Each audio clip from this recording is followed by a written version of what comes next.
mama bad, but you know it's all good. Yeah, it's all good, yeah, you know it's all good. I just got a bag just to show the boss up. Got me poppin' tag, don't know what it cost us. Little shawty bad, but you know it's all good. Yeah, what's good, YouTube? Welcome back to my channel. And today, I'm back at y'all with another video. We're going crazy on the tube, y'all. We monetized now. We're going crazy on the tube, y'all. Don't forget to like, comment, subscribe, turn on your post notifications so you're notified every time I upload. You already know by the title, this is going to be my basic training experience. A lot of y'all been asking about basic training and what to expect and all this kind of stuff. So I'm going to just give y'all a little rundown of what I went through. If you joining the Navy or the Air Force or the Marines or the Coast Guard or National Guard, any of that, I don't know about it, shorty. I don't know, because I joined Army. But I'm going to try, and yeah, that's all I can do. Don't forget to like, comment, subscribe, turn on your post notifications so you're notified every time I upload. Let's get straight into the video. You did. Alright, y'all, so we're gonna start off. This is mainly gonna be for future soldiers, people that already went to MEPS initially, sworn in and picked your job, and you just waiting to ship out. So if you haven't done all that, please go to your nearest recruiting station. That's how you get started. That's how you get started to take your ASVAB and everything like that. Go type in Army recruiting station near me. Go to your nearest recruiting station, and the recruiter, I promise you, will help you through all the stuff to get you prepared to even be a future soldier to ship out to basic training. Okay, so this is for all the people that's already did all that part. So now this is just gonna be my experience. It's 2020 now, about to be 2021. So I don't know what y'all should expect now. I don't know if it's the same, but I'm gonna just tell you my experience, and hopefully it helps y'all. So I shipped out May 18th or 19th of 2015. So I've been in about 5 years. I've been in about 5 years, and okay, so after initially you do all the stuff like MEPS and all that stuff like that, you go back to the same hotel you stayed in when you chose your job and all that again. So you go back to that hotel again. It's either Hilton or it be the Marriott. It'd be something like that. So you go and you stay the night. You go the night before. You stay. Your family could stay a little bit, and you could just have fun with your family through the day and stuff like that. And then you wake up at 4 o'clock in the morning and you head back to MEPS. You do the rest of your paperwork. It shouldn't be that much, but it'd be the rest of your paperwork. And then you get on the bus, and the bus takes you to the airport, and that's where you catch your flight to go to either you going to Fort Jackson, Fort Sill. I can't think of the other basic training grounds right now, but I went to Fort Jackson. So Fort Jackson, they call it relaxing Jackson, but ain't nothing was relaxing about it for me. So first of all, you ship out. You already tired because you gotta take all those planes, everything. I shipped out way from California, so I was tired because we had to take the plane all the way to South Carolina. Child, and I ain't know what to expect. I ain't know it's gonna be that hot. Y'all know Cali weather. We babyfied out there. That weather out in South Carolina is nothing to play with. Even the weather here is nothing to play with. I'm used to it now, but back then, child, ooh-wee. Even though I was born in Houston and raised a little bit in Houston, I just got so used to Cali weather. Child, it was a whole different beast. So get there, you take your planes, whatever, and then once you arrive to the state, you go to this place called the USO. They got the USO in every airport that you ever go to. After you graduate basic training and AIT and stuff like that, even if you just taking a flight home and you want to go to the USO, they got snacks, everything in there. They got TVs, they got places where you can charge your phone, use computer, all that. It's for military personnel. So anytime, that's just a tip for soldiers that just joined. You could always go back to the USO even after basic training, AIT, and all of that, just to have somewhere to wait before you catch your flight. So you go to the USO and you wait there until a drill sergeant comes and gets you from or somebody. You don't even gotta necessarily be a drill sergeant. It be somebody, you know. They come and get you, and then you go to reception. When you first get there, you're not automatically thrown into basic training. You start training right that day. No, you're in reception. So they're not being mean to you or nothing just quite yet, because you not really, the training hasn't started yet. You could be in reception up to a week. Most likely it's gonna be a week, maybe even 3 to 4 days. Mine was 3 to 4 days. They had us doing everything like quick. So when you first get there, they you got your stuff that you initially come with. Please pack light. Don't go there with 2-3 suitcases. Don't go, literally wear the clothes, bring a little bit of hygiene stuff, and like bring enough hygiene stuff that you're gonna need at the hotel and the next day, and your clothes that you sleeping in at the hotel that night, and the clothes that you gonna wear. And don't have no fancy outfit on, nothing. Don't do nothing crazy. Just a regular schmegular travel outfit, something like that, something simple. Keep it real simple, y'all. I'm telling you, keep it simple. So when you first get there, they sit you down, they brief you a little bit about what's about to happen. And then you go to another room and they check your bags and everything for like contraband, food.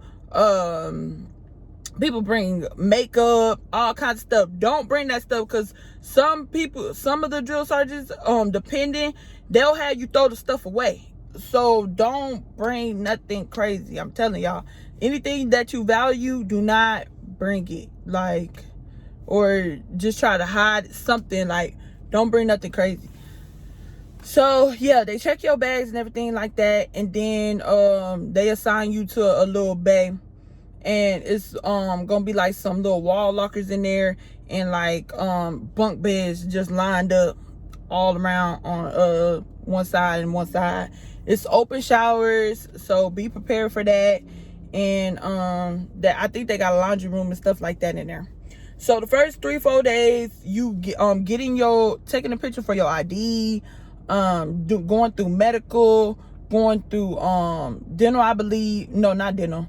Going through medical, going through finance and stuff like that.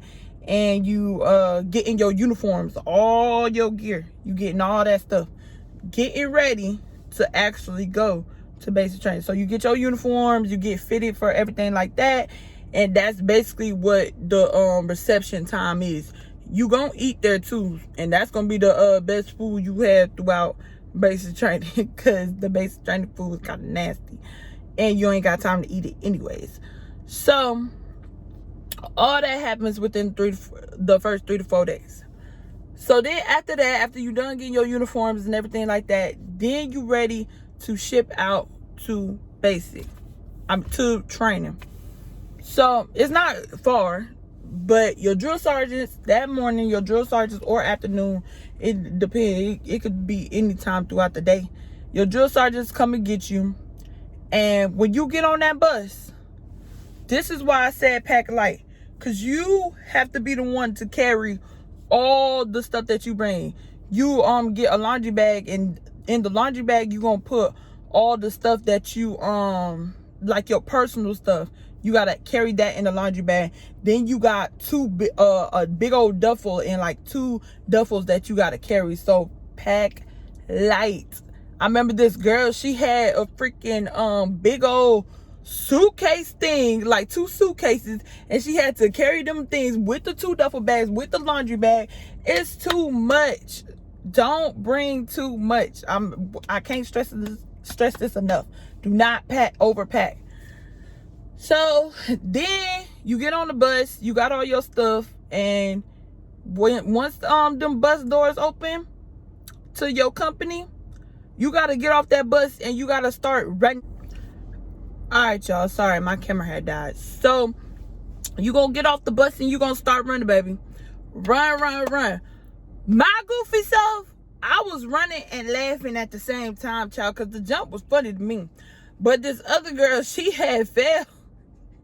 She had fell and tripped, and that joke was funny to me too, but she was over there crying. I felt bad later, but whatever. So you run all the way to your company, and right then and there, they make you drop your stuff and make you drop and start doing push-ups. And so you get there, you doing push-ups, and then they kind of smoke you a little bit. So they got you getting up, picking up your stuff, and going back down, dropping your stuff and doing push-ups like over and over again. I think like 5 to 10 times. It depends. Every company is different. Not every company smoke you when you first get there, but I don't know. So you go to your different in your company, you're gonna have 4 different platoons too. So you're gonna have first, second, third, and fourth. And I was in first, and our thing was yellow.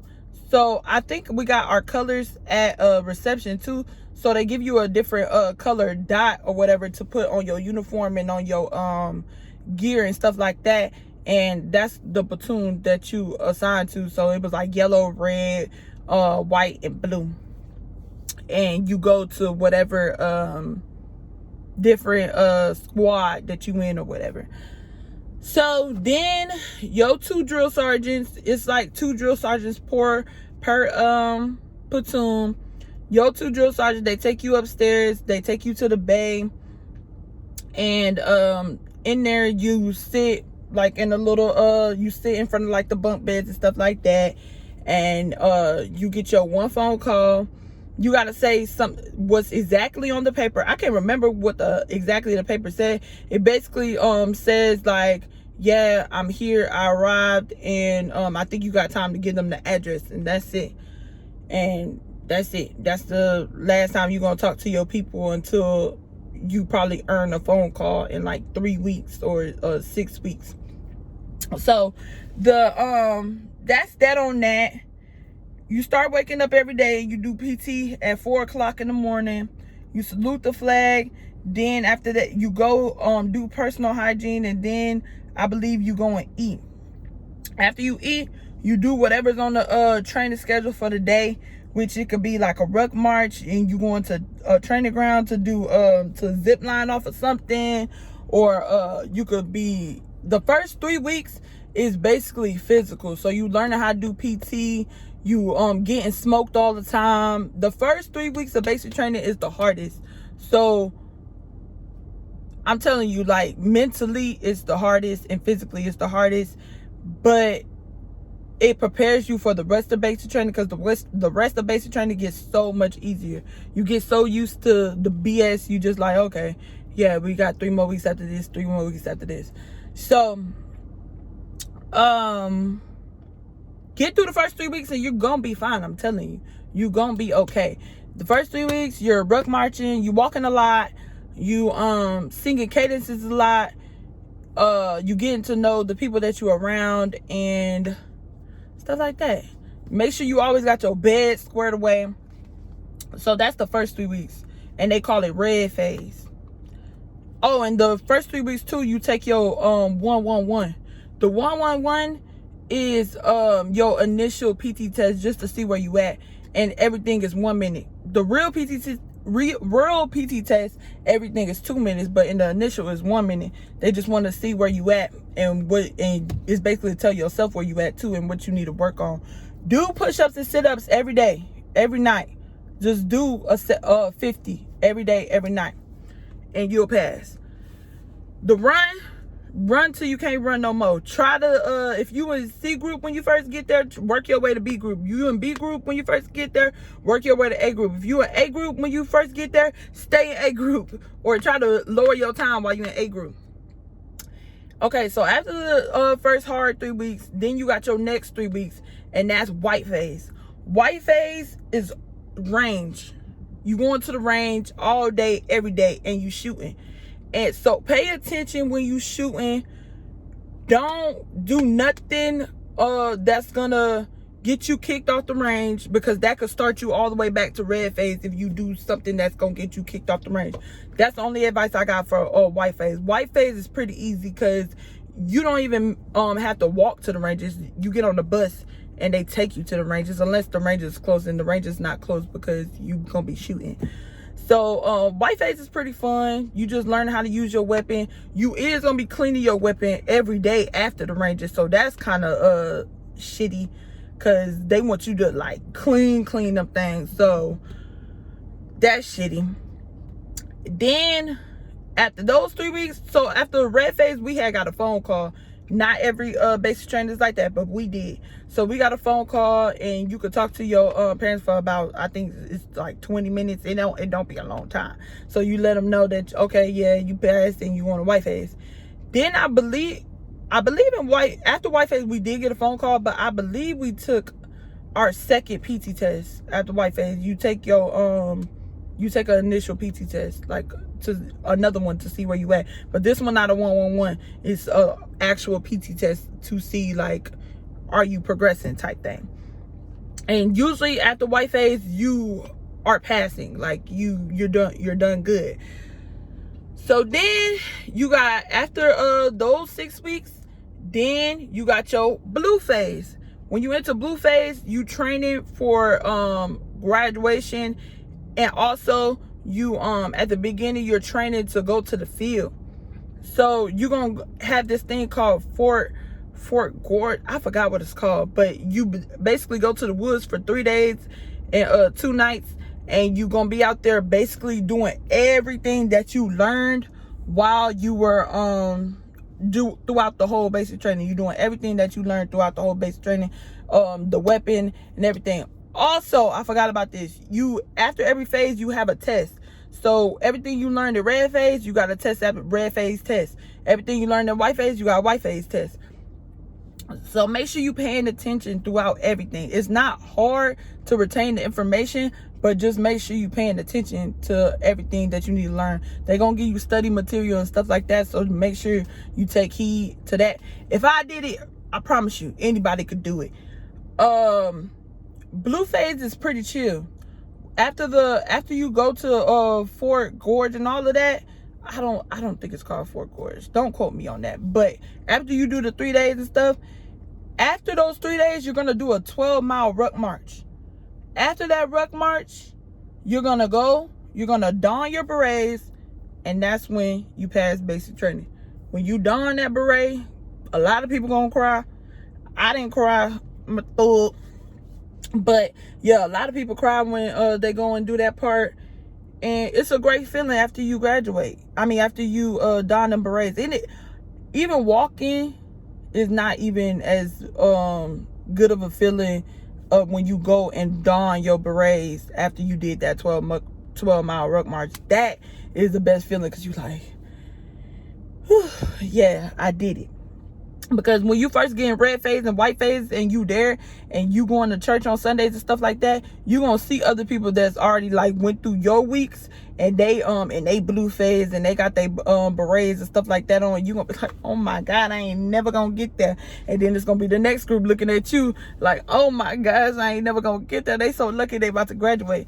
So yeah, it's a good experience. Like, I met people that helped me get through that whole thing. We was laughing the whole time. I remember one time we had went to like a training site, and me and my battles, mind you got to go everywhere with somebody. You gotta have somebody go with you everywhere. So me and the battle, we was going to the bathroom, and I guess we weren't moving quick enough for my drill sergeant, so she made us low crawl all the way from, it was like a mile. She made us low crawl all the way from a bottom of a hill with like sand and stuff on it, all the way to the top with our weapons on our back. When I tell you I ain't talked for the whole day after that, I was so mad. I ain't talked for the whole day, and people was laughing at me. Oh, I was so mad. But yeah, don't be a talkative. Don't be goofy, bruh, because they will take that and run with him. I had like black drill sergeants and stuff like that. They was real cool. But yeah, and that's pretty much it. That's pretty much what to expect. The last week is basically you getting ready for graduation, so you're not gonna really be doing nothing. That's it. They say it's 10 weeks, but it's really 9 weeks, because the 10th week you're just getting ready for graduation. And so yeah, that's pretty much what to expect. It was not bad, I promise y'all. It's not what everybody make it seem. Just work out before you join and you're gonna be all right. I promise you, you're gonna be all right. But yeah, don't forget to like, comment, subscribe, turn on your post notifications so you're notified every time I upload, and stay tuned for my next video. You did.